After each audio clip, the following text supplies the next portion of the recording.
ಓಹ್, ಕೆಲವೊಂದು ಕಥೆಗಳು ಕತ್ತಲಲ್ಲೇ ಹುಟ್ಟುತ್ತವೆ.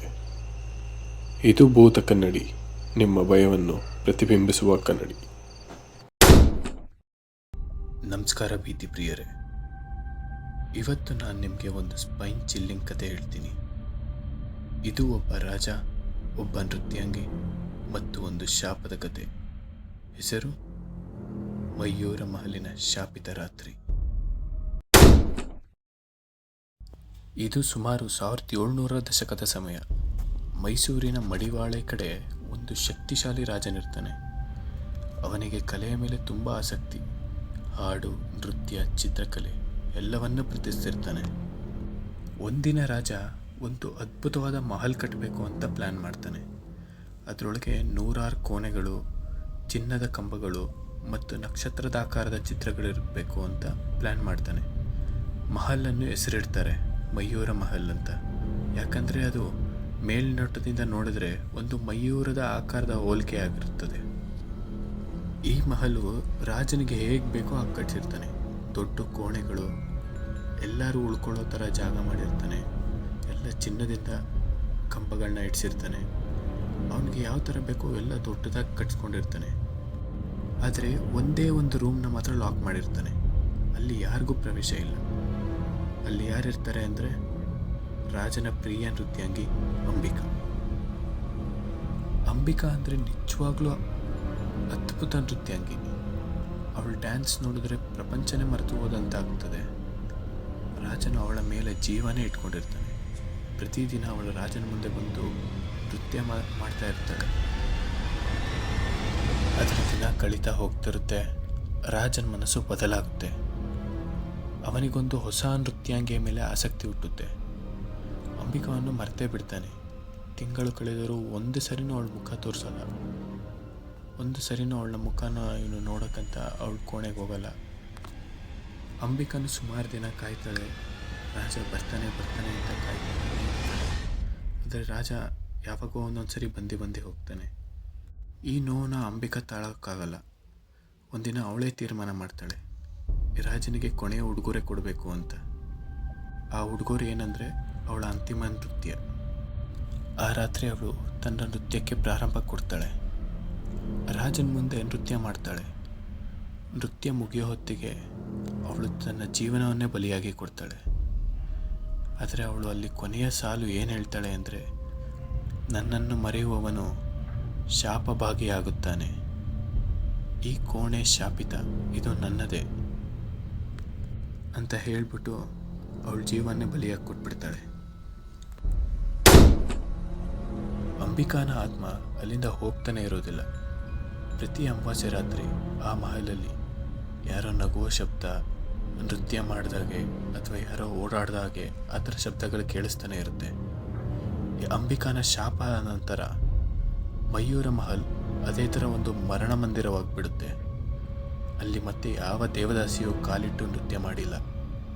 ರಾಜನು ಪೂರ್ತಿ ವಿಚಲಿತನಾಗಿ ಅಂತ್ಯದಲ್ಲಿ ಮಹಲ್ನ ಕಾಡಿನಲ್ಲಿ ಕಾಣೆಯಾಗಿ ಹೋಗ್ಬಿಡ್ತಾನೆ. ಅವನ ಕೊನೆಯ ದರ್ಶನ ಯಾರಿಗೂ ಆಗಿಲ್ಲ. ಆ ನಂತರ ಕಾಲ ಕಳೆಯುತ್ತಾ ಹೋಗ್ತಾ ಇತ್ತು. ಆ ಮಹಲ್ನ ಒಳಗೆ ಹೋಗೋಕ್ಕೆ ಯಾವುದೇ ಊರಿನ ಜನ ಕೂಡ ಪ್ರಯತ್ನ ಮಾಡಿಲ್ಲ. ಊರಿನ ಜನರೆಲ್ಲ ಮಹಲ್ನ ಮೇಲೆ ಎಷ್ಟೋ ಕಥೆಗಳು ಹುಡುಕ್ಬಿಡ್ತಾರೆ. ಆ ಮಹಲ್ನ ಹತ್ತಿರ ಹೋಗ್ತಿದ್ರೆ ಪಿಸು ಮಾತಿನ ಧ್ವನಿ ಕೇಳಿಸುತ್ತೆ, ನಗುವಿನ ಪ್ರತಿಧ್ವನಿ, ಹೆಜ್ಜೆಗಳ ಶಬ್ದ ಕೇಳಿಸುತ್ತದೆ ಅಂತ ಊರಿನ ಜನರು ಅವರೇ ಕತೆಗಳನ್ನ ಸೃಷ್ಟಿ ಮಾಡ್ಕೊತಾರೆ. ಊರಿನ ಜನರು ಯಾರು ಆ ಕಡೆ ಹೋಗದೆ ಬಿಟ್ಬಿಟ್ರು. ಒಮ್ಮೆ 1800ರಲ್ಲಿ ಬ್ರಿಟಿಷ್ ಅಧಿಕಾರಿಗಳು ಈ ಮಹಲ್ನ ನೋಡೋಕ್ಕೆ ಬಂದಿರ್ತಾರೆ. ಅವರು ಆ ಶಾಪಿತ ಕೋಣೆಗೆ ಅಕಸ್ಮಾತಾಗಿ ಎಂಟ್ರಿ ಕೊಟ್ಟಿರ್ತಾರೆ. ಆದರೆ ಅದರ ಒಳಗೆ ಹೋದ 3ನೇ ಅಧಿಕಾರಿ ಅಚಾನಕ್ಕಾಗಿ ಹುಚ್ಚಿನ ಥರ ವರ್ತಿಸ್ಕೊಂಡು ಆಚೆ ಓಡಿ ಬರ್ತಾನೆ. ಅವನು ಆಚೆ ಬಂದ ಮೇಲೆ ಎಲ್ರಿಗೂ ಒಂದೇ ಮಾತು ಹೇಳ್ತಿರ್ತಾನೆ. ಅದೇನೆಂದರೆ, ಶೀ ಈಸ್ ಡ್ಯಾನ್ಸಿಂಗ್ ಅಂತ ಹೇಳ್ತಿರ್ತಾನೆ. ಈಗ ಕತೆ 2025ಕ್ಕೆ ಬರೋಣ. ಬೆಂಗಳೂರಲ್ಲಿ ಒಂದು ಯೂಟ್ಯೂಬ್ ಹಾರರ್ ಎಕ್ಸ್ಪ್ಲೋರರ್ ಟೀಮ್ ಇರುತ್ತೆ. ಆ ಟೀಮಲ್ಲಿ ನವೀನ್, ನಿಶಾಂತ್, ಸಹನಾ ಈ 3 ಜನ ಇರ್ತಾರೆ. ಭೀಕರ ಸ್ಥಳಗಳ ಬಗ್ಗೆ ಡಾಕ್ಯುಮೆಂಟ್ರಿ ಮಾಡ್ತಾ ಇರ್ತಾರೆ. ಒಂದಿನ ಅವರಲ್ಲಿ ನಿಶಾಂತ್ ಅನ್ನೋನಿಗೆ ಒಂದು ಆರ್ಟಿಕಲ್ ನೋಡ್ತಾನೆ. ಅದೇ ಮಯೂರ ಮಹಲ್. ಅವನಿಗೆ ಆ ಆರ್ಟಿಕಲ್ ಓದಿದ ಮೇಲೆ ಅವನಿಗಿನ್ನ ಕುತೂಹಲ ಜಾಸ್ತಿ ಆಗುತ್ತೆ. ಆರ್ಟಿಕಲಲ್ಲಿ ಇರೋದೆಲ್ಲ ನಿಜಾನ, ನಾನು ಒಂದ್ಸರಿ ಅದನ್ನು ಎಕ್ಸ್ಪ್ಲೋರ್ ಮಾಡಬೇಕು ಅನ್ನೋ ಕುತೂಹಲ ಜಾಸ್ತಿ ಆಗುತ್ತೆ. ಅವನು ಅವ್ರ ಟೀಮ್ ಜೊತೆ ಮಾತಾಡಿ ಆ ಊರಿನ ಸ್ಥಳೀಯರ ಜೊತೆ ಸಂಪರ್ಕ ಮಾಡಿ ಮಹಲ್ ಒಳಗೆ ಹೋಗ್ತಾನೆ. ಅವನು ಒಳಗೆ ಹೋದ್ಮೇಲೆ ಅಲ್ಲಿ ಡ್ರೋನ್ಗಳಿಂದ ಫೂಟೇಜ್ ತೊಗೊತಾರೆ. ಹೀಗೆ ಮಹಲ್ ಒಳಗೆ ಅವ್ರು ಹೋಗ್ತಾ ಮಾಡರ್ನ್ ಗ್ಯಾಜೆಟ್ಸ್ ಎಲ್ಲ ಎತ್ಕೊಂಡು ಹೋಗ್ತಾರೆ. Like EMF readers, night visions, ಇದೆಲ್ಲ ಅವ್ರ ಜೊತೆಗೇ ಎತ್ಕೊಂಡು ಒಳಗೆ ಹೋಗ್ತಾರೆ. ಒಳಗೆ ಹೋಗಿ ಒಂದೊಂದೇ ಜಾಗನ ಎಕ್ಸ್ಪ್ಲೋರ್ ಮಾಡೋಕ್ಕೆ ಸ್ಟಾರ್ಟ್ ಮಾಡ್ತಾರೆ. ಆದರೆ ಎಕ್ಸ್ಪ್ಲೋರ್ ಮಾಡ್ತಾ ಮಾಡ್ತಾ ರಾತ್ರಿ ಆಗಿಬಿಡುತ್ತೆ. ಅವರು ಇವತ್ತು ಇಲ್ಲೇ ಉಳ್ಕೊಳ್ಳೋಣ, ನೈಟಲ್ಲಿ ಎಕ್ಸ್ಪ್ಲೋರ್ ಮಾಡಿ ನೋಡೋಣ, ಏನಾದರೂ ಸಿಗುತ್ತಾ ಅಂತ ವೆಯ್ಟ್ ಮಾಡೋಣ, ಯೂಟ್ಯೂಬಲ್ಲಿ ಲೈವ್ ಹೋಗೋಣ ಅಂತ ಪ್ಲ್ಯಾನ್ ಮಾಡಿ ಅಲ್ಲೇ ಉಳ್ಕೊತಾರೆ. ಆದರೆ ಸಮಸ್ಯೆ ಪ್ರಾರಂಭವಾಗೋದೆ ಆ ರಾತ್ರಿ 12 ಆದಮೇಲೆ. ಅವರು ಅಂಬಿಕಾನ ರೂಮ್ ಹತ್ರ ಹೋಗಿ ಯೂಟ್ಯೂಬ್ ಲೈವ್ ಸ್ಟಾರ್ಟ್ ಮಾಡೋಕ್ಕೆ ಹೋಗ್ತಾರೆ. ಹೀಗೆ ಲೈವ್ಗೆ ಎಲ್ಲ ಸೆಟಪ್ ಮಾಡುವಾಗ ನವೀನ್ ಏನೋ ಮಾತಾಡಿಕೊಂಡು ತಮಾಷೆ ಮಾಡ್ತಿರ್ತಾನೆ. ನಿಶಾಂತ್ ನಗುವಾಗ ಅವನಿಗೆ ಇನ್ನೊಂದು ವಾಯ್ಸ್ ನಗ್ತಿರೋ ಥರ ಕೇಳುತ್ತೆ. ನಿಶಾಂತ್ ತಕ್ಷಣ ಕ್ಯಾಮ್ರಾ ಆನ್ ಮಾಡ್ತಾನೆ.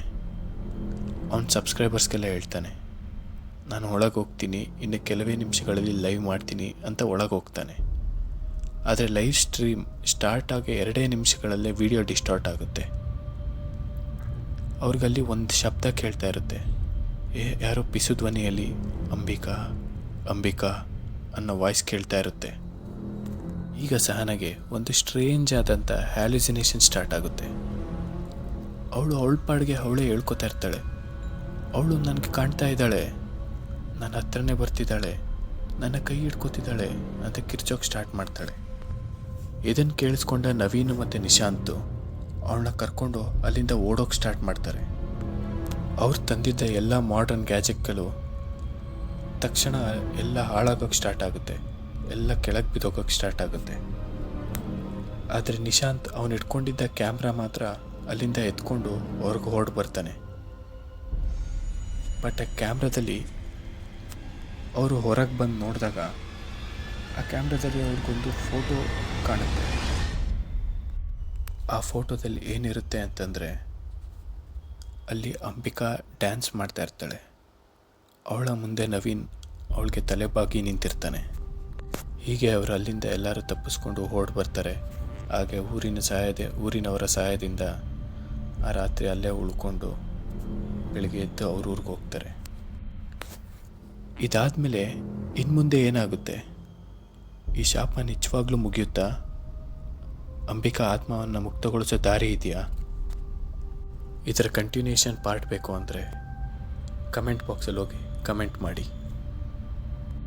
ಈ ವಿಡಿಯೋನ ಎಂಜಾಯ್ ಮಾಡಿದ್ದೀರಾ ಅಂದ್ಕೊಂಡಿದ್ದೀನಿ. ಇನ್ನಷ್ಟು ಈ ಥರ ಕಥೆಗಳು ಬೇಕಂದರೆ ಸಬ್ಸ್ಕ್ರೈಬ್ ಮಾಡಿ. ಭೂತ ಕನ್ನಡಿಗೆ ಭೇಟಿಯಾಗಿದ್ದಕ್ಕೆ ಧನ್ಯವಾದಗಳು.